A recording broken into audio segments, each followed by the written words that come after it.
tonight, a performance improvement framework review finds that Niue's health system faces critical challenges that will impact on access and quality of care.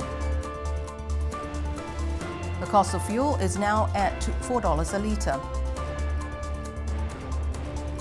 And celebrating the spirit of Christmas with the elderly and the St. Joseph's Catholic Church.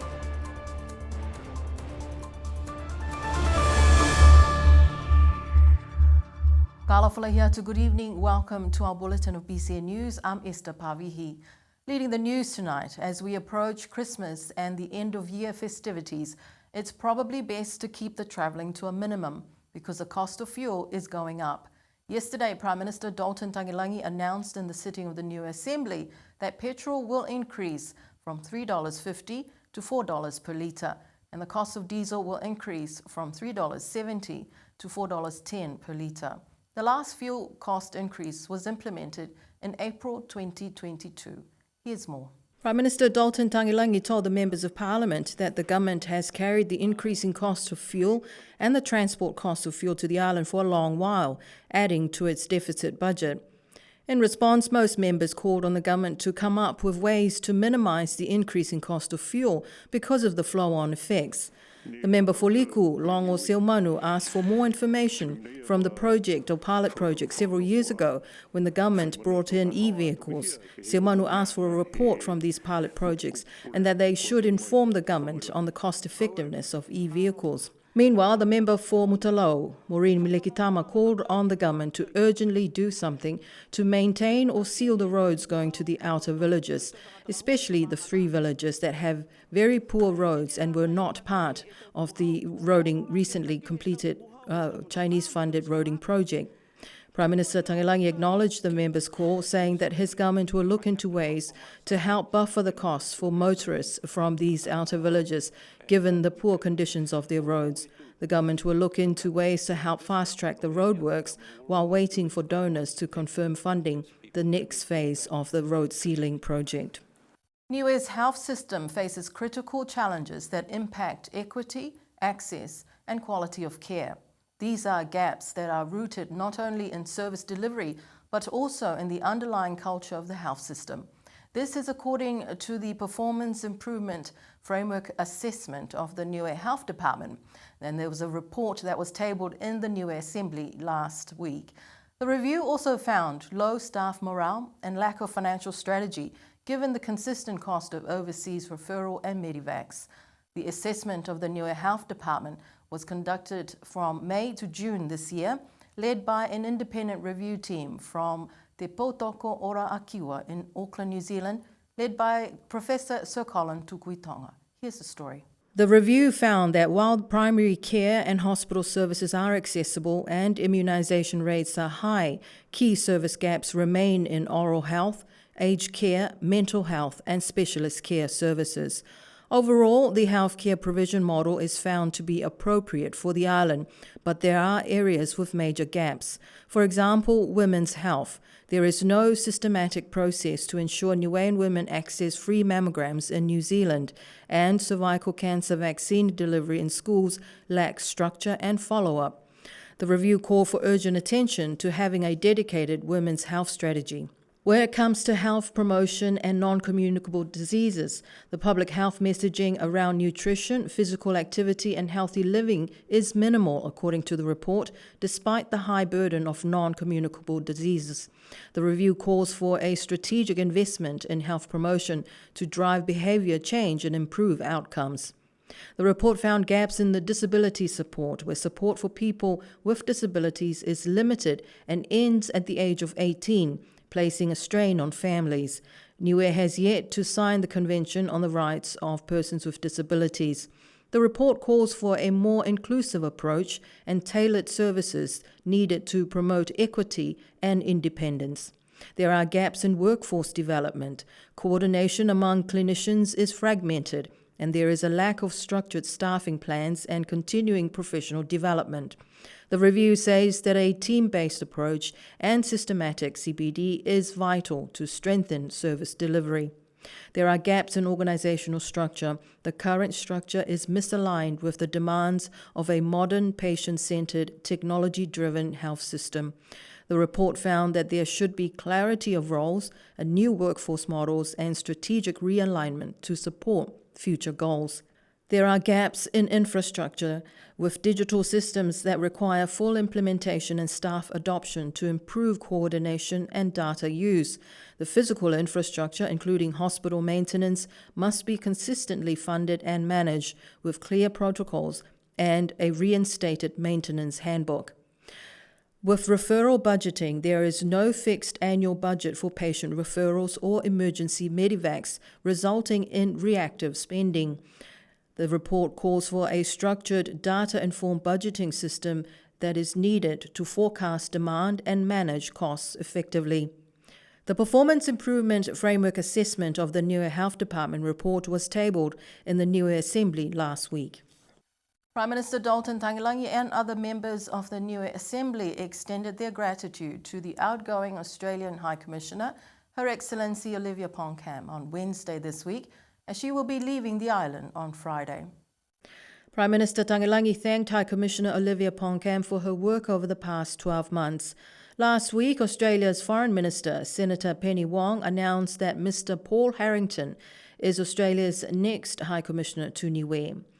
High Commissioner Paul Harrington will be the 5th resident representative of the Australian government in Niue since the mission was established in 2020. Dr. Amio Ikihele is the principal investigator in a research project funded by the Health Research Council of New Zealand and through Moana Connect.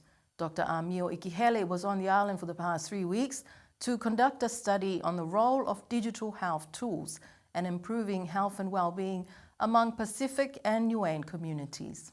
Patients from Niue are often referred to New Zealand for further medical tests and treatment. They have to carry with them their health records and test results from the Niue hospital. This study helps make the information transfer seamless, according to Dr. Amio Ikihele. Now, digital health is really emerging, and it's something that's meant to be allowing our communities to access healthcare more seamlessly. So there's lots of challenges, but also lots of opportunities.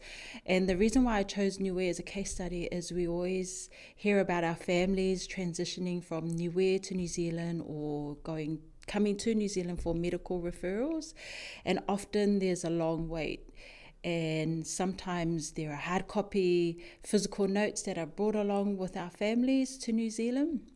And that often is like a security issue as well, because if they were to lose their notes, then that's access to everybody. So one of the most simplest things I wanted to explore was, is there an opportunity for digital tools to help that transition between Niue and New Zealand be a bit more seamless and allow our families to carry all the information, whether it's on a mobile phone or an app or on a web server, so that when they get to the doctors or to a specialist in New Zealand, they're not having to focus on recall memory. Dr. Ikihele says that she was grateful for the Niue ICT plan or strategic plan, which specifically identified opportunities in e-medicine and e-health. But what I'm really pleased with, Niue has a national ICT strategy up until 2030. There's also a national digital strategy up until 2030. And in that strategy, the ICT strategy, it has in their priority to an area for health and how Niue can capitalize on e-health or telehealth. And in the digital strategy, it also talks about digital skills and how we can upskill, especially our mamatoas who may not be confident using mobile phones. So those were the real two standout things that I was looking at and go, okay, yes, there is a strategy to really complement any tool that is to be introduced. She explains here who she spoke with over the past few weeks. So we talked with young mothers, we talked to mothers, our young people. We had a focus group for our PR residents as well as our fathers. And so they shared lots of insights, which I shared with Minister Talangi.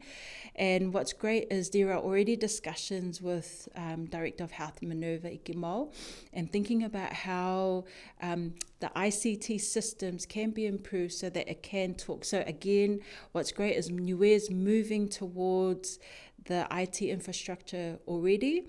This helps reconfirm the need to continue down that pathway.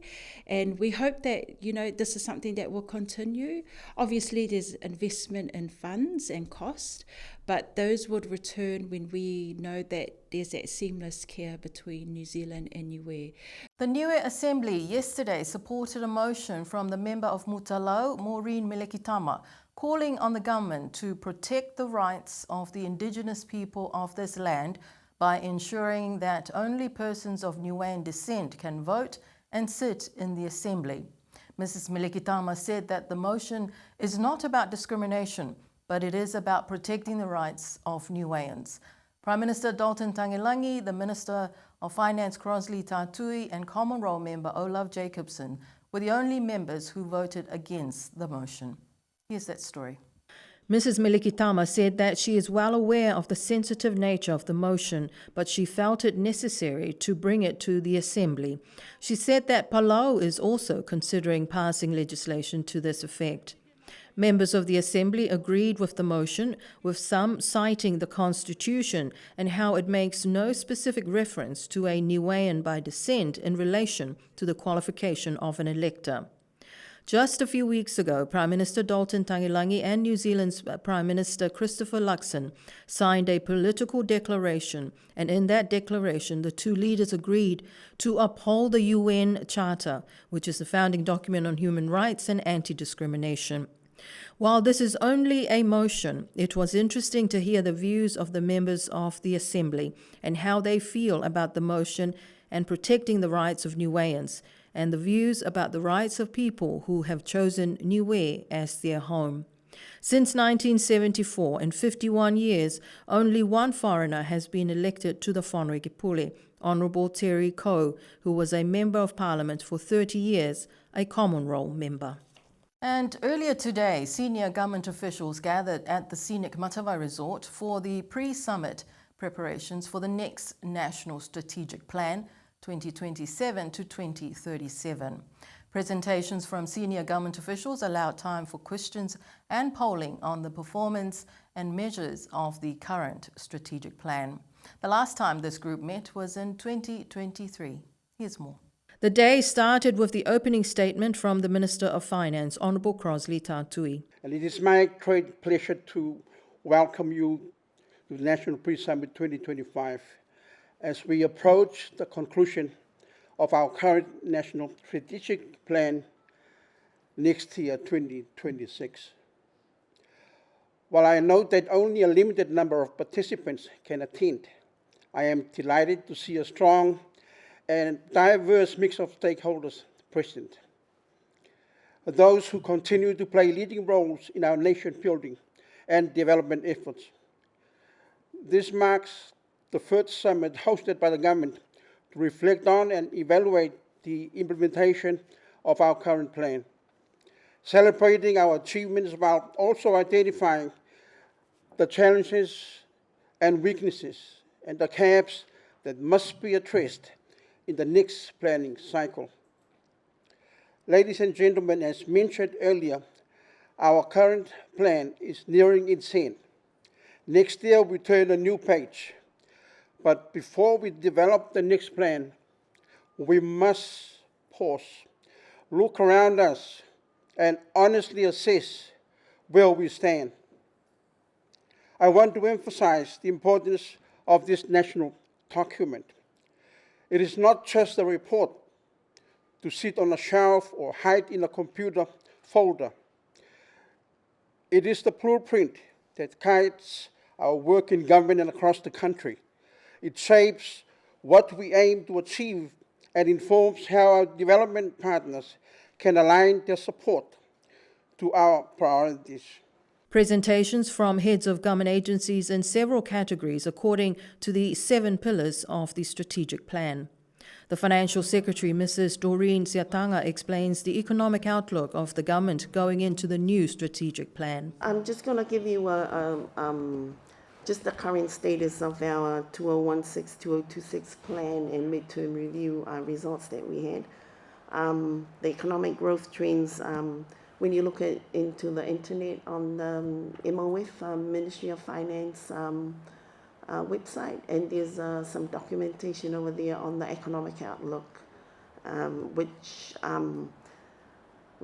describes Niue's economy, and which is the minister just alluded to before, rebounded strongly post-COVID, with about 8.9% growth in 2023 and 3.8% growth in 2024. And it's driven by infrastructure projects and the tourism reopening. However, growth is forecast to slow down at about 0.8% in 2025 and also 0.4% in 2026. And this is largely due to project completion and also limited tourism capacity. There were questions raised from the floor about the focus on tourism given the recent COVID-19 pandemic, and that the government ought to look into developing other sectors like content creation to make use of the internet as a means of generating income for the people. Questions were asked about how the government plans to address some of the ongoing challenges and the $12.5 million deficit. For us, the three challenges: small population, small growth, high cost of living. But I was perhaps struck that in terms of the other challenges, you didn't identify with things like asset maintenance and the impact that has on the economy here when Niue's got an estimated portfolio of over $200 million worth of assets. And if you apply a small percentage against that, that's quite a drain on the budget in terms of being able to maintain those assets to support the growth of the economy. Tourism remains the primary economic driver, but accommodation, we all know, constrains the limit of expansion. And foreign aid and donor support, that it's mainly from New Zealand, accounts for over about 1/3 of our revenues. In exports, we have a small-scale agriculture, which is nonu, vanilla, and honey. And fisheries also have potential, but I think it's still very underdeveloped. Justin Kamupala is the government Solicitor General. He explained what the government has done in strengthening governance. Also, we undertook recently, earlier this year, was a Niue UNCAC review. The UNCAC is the United Nations Convention Against Corruption. And we were reviewed this year. Our previous review was undertaken in 2012. So these things will be undertaken periodically. And our report relating to that was just released, I think it's released this week. I haven't got a copy yet, but that's what I'm advised. Okay, so proposed initiatives going forward. In terms of national security, one of the most, I think, a key initiative for us is to align our national activities with the 2050 Blue Pacific Continent strategy, which requires more regionalism and participation by us in the activities and initiatives developed and going forward with and implemented for us here and in the region. There were questions about the level of understanding in the community about the fundamental principles of democracy and how informed the people are of governance. That, I think a couple of people have picked up on, but it really underpins everything that we do here, and people have already mentioned it in their questions, and that's accountability. So monitoring and enforcement compliance is a huge part of everything we do, and I'm sure I'm not the only one in the room here that has identified that we've become accustomed to having a lot of laws and rules and stuff here, but nobody really enforces them, and so that really undermines everything that we try to do here, and that's the reason why we end for a lot of recommendations and things that we have to do. But as we look at across the board, not just finances but resource management, all of those things that we do, and they relate to the economic development side here as well. Resources. We can only do so much. Obviously, there's a lot more that we could possibly do, but as you've seen, our capacity is limited, quite limited, in fact. So it's all very well to because we could do, how long is a piece of string, basically. There's a lot of things that we should be doing or could be doing, but the reality of the matter is that you can only do so much. I'm not saying that's an excuse. Obviously, these are a concern to us as well.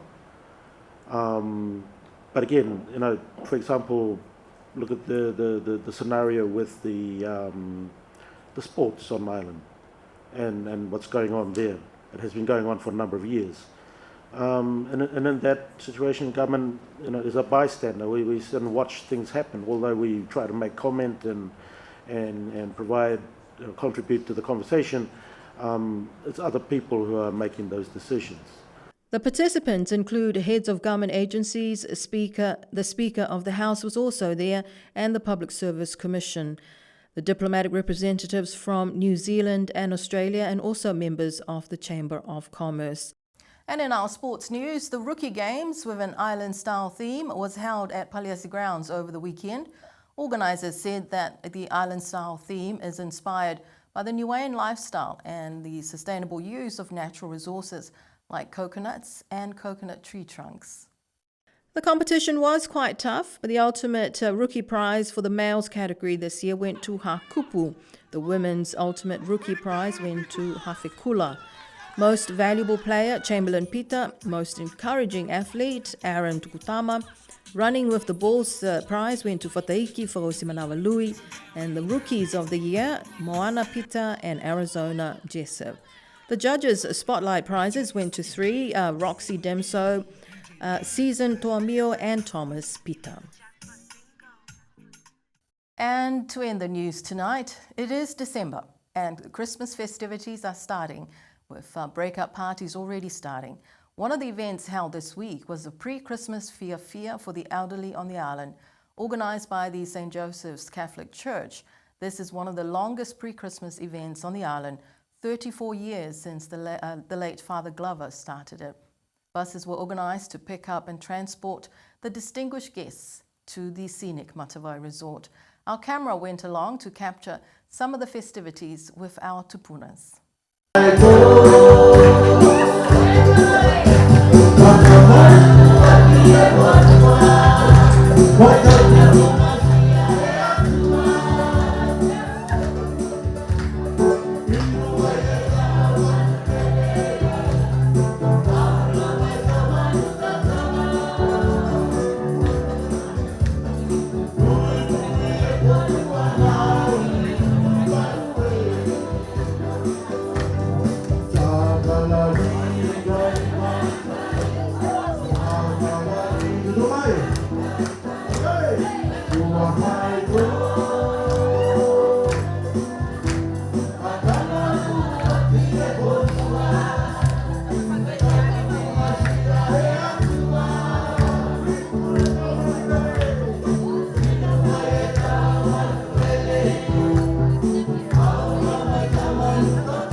And what a beautiful, lovely luncheon with the elderly folk, our tupunas at the scenic Matavai. Thank you very much to the St. Joseph's Catholic Church parishioners and the community for always being so kind and hosting our tupunas for their pre-Christmas celebrations. Wishing you all a wonderful weekend. BCN News will be back on Tuesday with our bulletin in Wangahau with Losana Sioni Holo. But from all of us here on the team, good night.